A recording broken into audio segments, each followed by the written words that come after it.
CTET परीक्षेच्या वेळेला महिला परीक्षार्थींनी वेगळ्याच परीक्षेला त्यांना तोंड द्यावं लागलंय। परीक्षेला बसायचं असेल तर आधी गळ्यामधलं मंगळसूत्र आणि नाका कानातले दागिने काढावे लागतील। या नव्या नियमानं महिला संतप्त झाल्या। पाहूयात।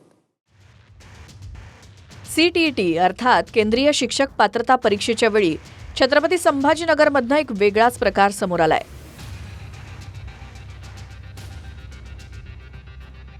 सुरक्षेच्या नावाखाली अनेक महिला परीक्षार्थींना गळ्यातलं मंगळसूत्र, कानातले नाकातले दागिने काढण्यास सांगितलं गेल्यामुळे अनेक महिलांनी यावर संताप व्यक्त केला।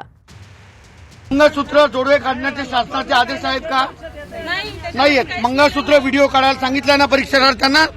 मंगळसूत्र वगैरे काढत नाही, डायरेक्ट माझी पैठणी। बघा अशा पद्धतीने अन्याय केला जातोय। आणि भारतात परीक्षा आहे काही परीक्षा आहे का काय आहे?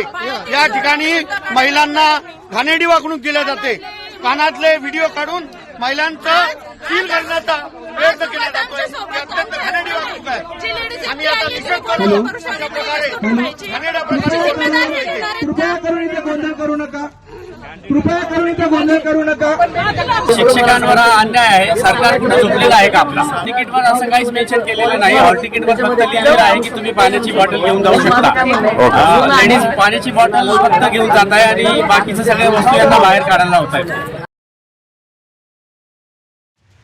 परीक्षा केंद्रावर कोणत्याही धातूच्या वस्तू नेता येणार नसल्याचा नियम परीक्षकांकडूनच सांगितला गेला।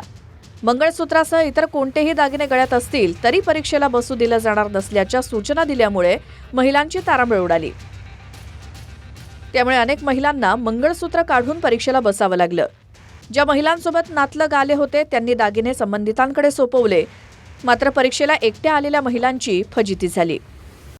हिंदुत्ववादी सरकार आहे असं म्हणतात।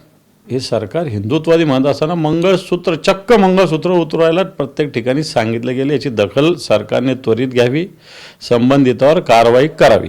अनेक अशा प्रकारचे अनुभव त्यांना आले की वेगवेगळ्या गोष्टींमध्ये काही इक्विपमेंट लपवले जातात आणि त्यातनं चिटिंग केलं जातं।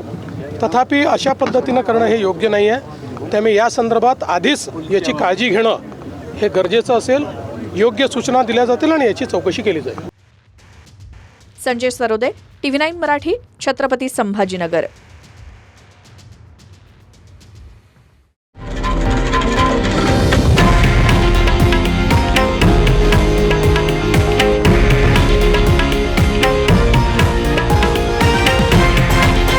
हे आहे देशातील नंबर 1 न्यूज नेटवर्क आणि आपण पाहत आहात TV9 मराठी, एकमेव।